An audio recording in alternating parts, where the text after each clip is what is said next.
Chapter 3. Pop Goes the Weasel. The Batmobile pulled up to the empty field. The dilapidated old Cap Arnival grounds even more unnerving in the gleam of the moon. Jeff looked the place over, shaking his head. Predictable. I honestly should have guessed this is where he'd be, he grumbled, glancing at the hero. Hey Bat, I think I should warn you. This guy's a notorious killer and preys upon children especially. Don't expect an easy fight. What exactly am I up against here? He was silent a moment before turning his face away. Hell. With that, Jeff stepped out with the caped hero, leading the way and eyeing everything as though wary it would jump out at him. Normally he'd have tried something by now. My contacts better not have lied to me about where he was. Well, I guess it's likely, considering my fall from grace, the killer murmured, still looking about. The Cape Crusader glanced at the serial killer. After meeting him, he was tempted to throw Jeff into Arkham and continue the investigation himself. But without any leads, he had no choice but to give him the benefit of the doubt. Look, I know you aren't exactly up to how things work with the group of freaks I hang around with, but unlike the band you're used to hunting, getting caught isn't a status symbol. For us, remaining at large is how we measure our worth. And my getting caught and institutionalized was my fall from grace. The only way I could get my credit back is to complete a successful murder and not get caught on my first night on parole. But once I ran into you, everything went to hell. Now my contacts won't give me accurate information, and none of these guys are going to want to talk to me unless I get my rep back. So basically, you screwed us both over in finding your killer, Jeff explained, glaring at the other over his shoulder. I stopped you from killing innocent people.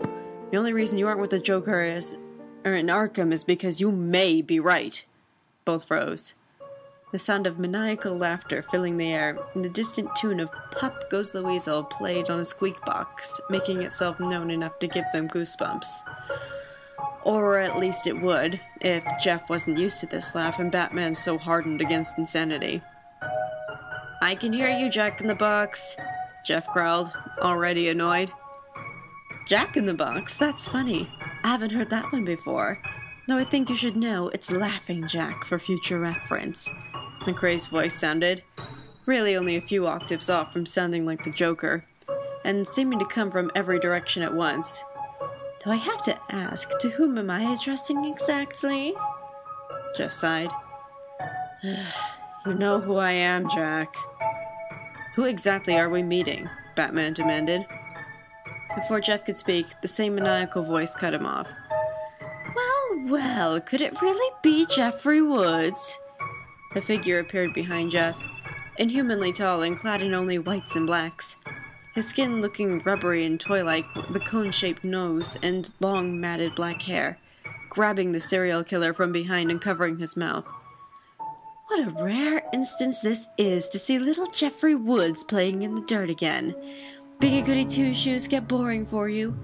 Or is it that you're just looking to get caught again? The clown sneered, eyes wild with unmasked insanity. Batman narrowed his eyes. Who are you? What are you doing in Gotham? Oh, Jeffrey, I'm hurt. You didn't tell your friend about me? The other asked, fake hurt in his tone, and still covering the other's mouth. No matter, I'm capable of introducing myself. The name is Laughing Jack, and I'm the imaginary killer. Brought to life by the minds of the world's most twisted children, I gained strength in their blood and others' insanity until I was finally able to manifest. And you must be the Batman. Oh, I've heard a great deal about you from my new friends in Arkham. Shame about my last friend. He ended up being captured and thrown into Arkham. It was pathetic, really. That Joker fellow had some good ideas, but better him than me. I'm still at large, and I even made another new friend. I think you would have liked this one, Jeffrey, if you weren't so busy walking the straight and narrow now. Disgust on his face, Laughing Jack threw Jeff to the ground, wiping his hand on his pants as though he had just touched something vile. Batman grabbed him by the throat, shoving him against the wall. 3 people were murdered tonight, and I'm going to find out who it is. Who killed them? You're quite touchy, aren't you? The clown laughed, disappearing into nothing, then reappearing in front of Jeff before lifting the smaller boy by the hair. This one would know better than anyone that killing in groups isn't my style. Even if it were, I'd leave survivors, and every one of them would be insane. Besides, I already saw that murder scene, and it wasn't quite my style. I'd have given a much better performance. After all, murder is as much of a show as anything. Tossing Jeff aside like a rag doll, Laughing Jack turned his gaze back towards Batman. I'd be more than happy to show you my work. It's definitely something you'll want to see, he cackled, already bending the area around him to his will. Not in my city, clown, he growled, tossing some batarangs at the lanky monster. However, before they could make contact, he disappeared once more, the surroundings melting into a child's bedroom as the echoes of his laughter sounded all around them.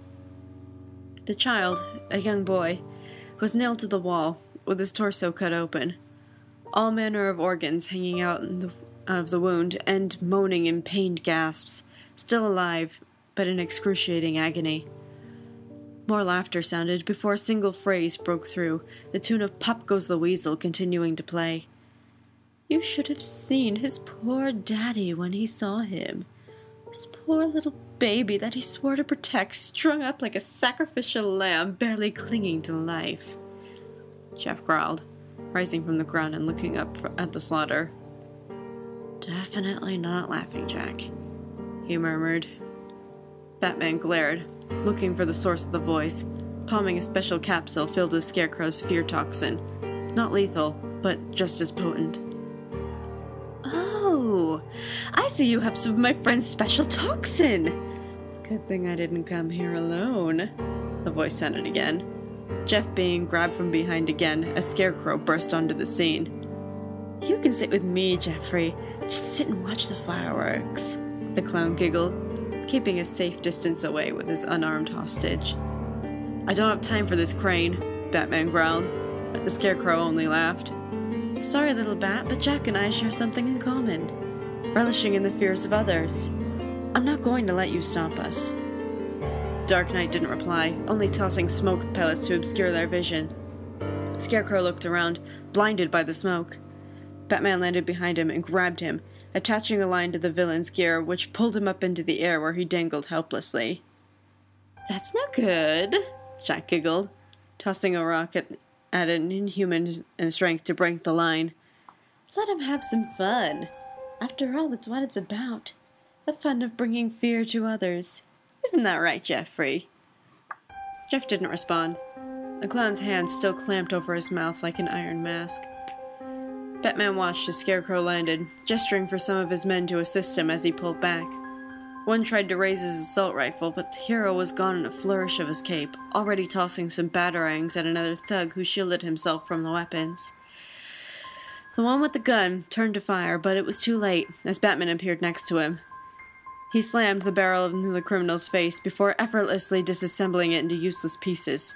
Not even skipping a beat, he fired his grapple line at another, pulling him towards Batman's waiting fist.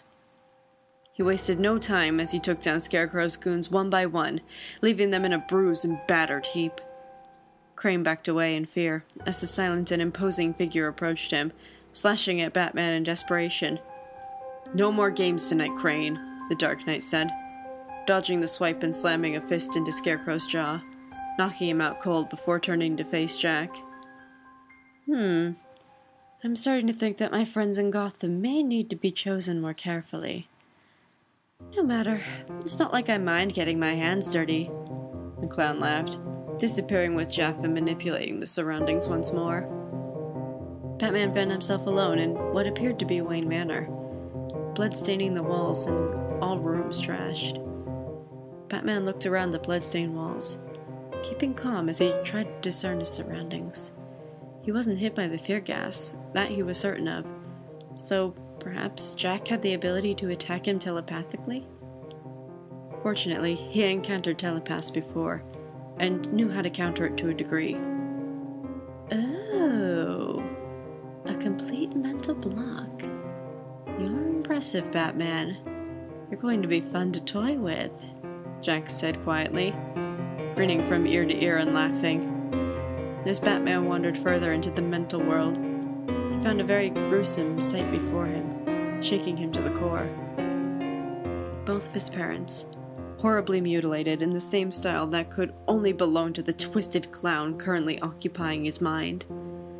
Yes, I did find that already.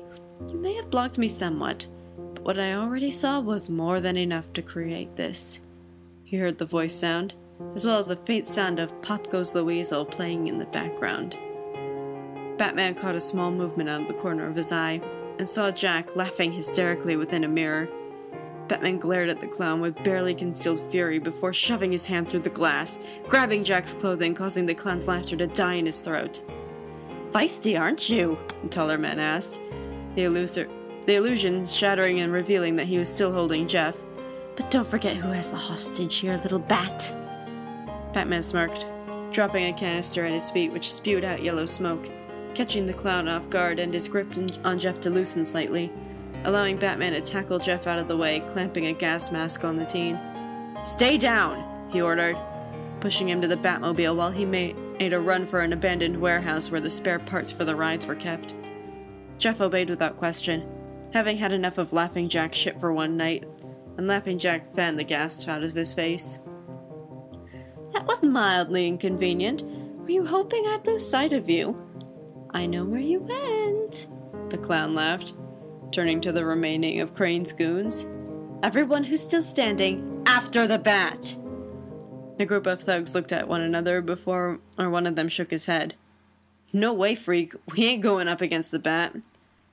"That's a shame," the other replied, grabbing the one who spoke and appearing atop the Ferris wheel, holding him by his throat. "I usually like putting on more of a show, but time simply won't allow for it now." "Oh well." With a laugh, he dropped him, reappearing in front of the group after hearing the sickening crack of the body hitting the ground. "Anyone else?" he asked, smiling in a way that showed just how mentally damaged this being truly was. The men shook their heads vigorously, glancing at the crumpled remains of their companion in terror. "All right then." "After him!" he shouted, leading them into the dark warehouse and looking around. "Come out, Batman. You can't hide from me."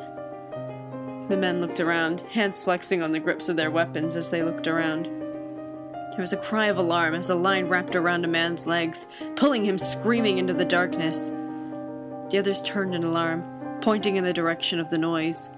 One of the thugs, hearing another sound, looked up to see a dark figure descending down, snatching him off the ground and spiriting him away into the shadows. By the time the remaining man looked, they found their companion dangling from a wire, upside down and knocked unconscious.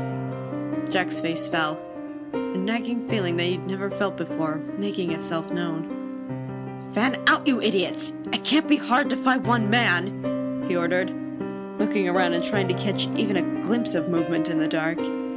The men nodded, spreading out in order to cover more ground. Batman looked from one to the other, assessing his situation before focusing on two men talking in low voices. "Man, I don't like this," one of them said nervously, his heart racing. "Relax, he's a guy in a fancy costume. Be afraid of that thing, whatever he is," the other replied, motioning the Laughing Jack.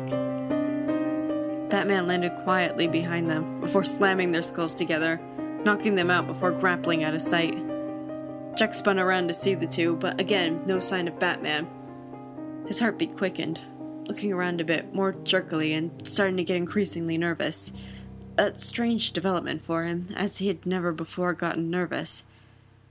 "This isn't funny, Batman. Trust me, I'd know," he'd call out, voice devoid of the humor that was once there. One thug back against a wall, when two black-gloved hands burst through the wall, dragging the man through with a scream, leaving only Jack and one more goon left. The man was trembling now, looking to Jack for instructions when he vanished. Jack looked around when the man fell from the rafters, out cold, leaving the clown all alone. Breathing heavily, Jack spun around in the dark in a desperate attempt to find any movement, any sound, anything that could give him a clue where the hero was. Also, that overwhelming sense of fear had finally made itself known wasn't helping. his heart racing and paranoia finally getting the better of him. Reaching out at the smallest sound, he broke some nearby crates with his claws and growled. "Don't toy with me, Batman!" he shouted, shaking heavily and looking over his shoulder. Jack looked up to see Batman descending from the darkness, his cape outstretched like a dark specter of the night. "Give it up, Jack. It's over," he said, landing in front of him. "It's hardly over!" he shouted again, slashing him wildly. Batman seemed to vanish before the claws made contact. "You're afraid, Jack?"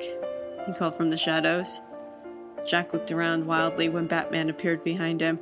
"I am not afraid. I am the master of fear!" he shouted, turning to face him. Once he saw the other, though, Jack's face twisted into a look of pure horror. The fear gas had finally taken its toll, and Jack's horribly twisted mind had contorted him into a being so heinous and so fearful it left the clown at a loss. Taking a step back, Jack stumbled and was unable to look away. How is this possible? "I am the master of fear. I am fear incarnate. How is this possible?" he screeched, shaking heavily and eyes tearing up in pure terror.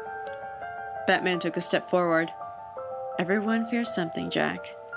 And now, you feel it too." Shaking his head in disbelief, Jack took one last slash at him. "I refuse!" he shouted, though it was already far too late, as the damage was clearly already done. Batman ducked out of the way, slamming his fist into the clown's jaw, knocking him unconscious. Pop goes the Weasel, Jack. In the Batmobile, Jeff waited impatiently, tugging at his sleeves in a nervous habit and looking out the window. "This guy's insane, trying to take Laughing Jack alone. Son of a bitch is gonna get himself killed," he murmured, touching his hoodie pocket as he still had his pills before catching movement out of the corner of his eye. Opening the hatch to get a better look, Jeff's already impossibly wide eyes widened even more at the sight that greeted him. Batman coming out of the warehouse, dragging an unconscious Laughing Jack behind him. Shaking his head in disbelief, Jeff got out of the car and met him halfway. "How the hell did you do that?" he asked, still refusing to believe what he was seeing was real. "I found Jack was afraid of something after all," Batman answered, as police cars pulled up and Commissioner Gordon stepped out. Batman dropped Jack and turned to him. "Got a call about a scuffle here, but it appears you've got it under control," he said, a little impressed. "You recaptured Crane and his gang. Who's this?" He looked down at Laughing Jack, an eyebrow raised. "A new patient for Arkham. I used a non-lethal dose of Scarecrow's fear gas. He won't be bothering anyone for a long time," Batman promised, as a pair of cops carried Jack to the cruiser bound for the asylum. Gordon turned to look at Jack. "Just what this damn city needs. More clowns." He turned to speak to Batman, only to find the Batmobile roaring away and kicking up a cloud of dust. Commissioner sighed before barking to his officers. "I want all of these men rounded up. Take Crane and the clown to Arkham, the rest to Blackgate." The ride was quiet for a long while before Jeffrey finally turned his gaze back to the older man. "Hey, can I ask you something?" "What is it?" the hero answered, not taking his eyes off the road. "I'm just curious. You don't have to answer if you don't want to, but why didn't Jack use his powers?" the serial killer asked earnestly. "I assumed he uses concentration to access them. By using the fear gas to make him panic, I effectively cut off his abilities. His fear is what's keeping him less dangerous. He won't be going after anyone else for a long time," he answered. Jeff nodded, looking out the window and falling silent as they returned to the main road, a dark figure hopping the rooftops above them. Meanwhile, within the forest, a masked figure sat still as a statue, head bowed, as a white hooded figure, in a white mask, dashed off after saying all she had to say. Another hooded figure came in right afterwards, this one also hiding his face before speaking. "What did the chaser have to report?" he asked, the masked figure turning to look over his shoulder at the other. A new face. No one we've ever seen before, he replied. Hidden in shadow. The other paused, nodding before speaking again. And Laughing Jack? The masked figure turned away, bowing his head once more before speaking. Laughing Jack has been captured and detained. Laughing Jack has fallen from grace. Laughing Jack is no longer our concern. There was silence before the man in the mask spoke once more. Brian, find Toby. We need to speak with the operator.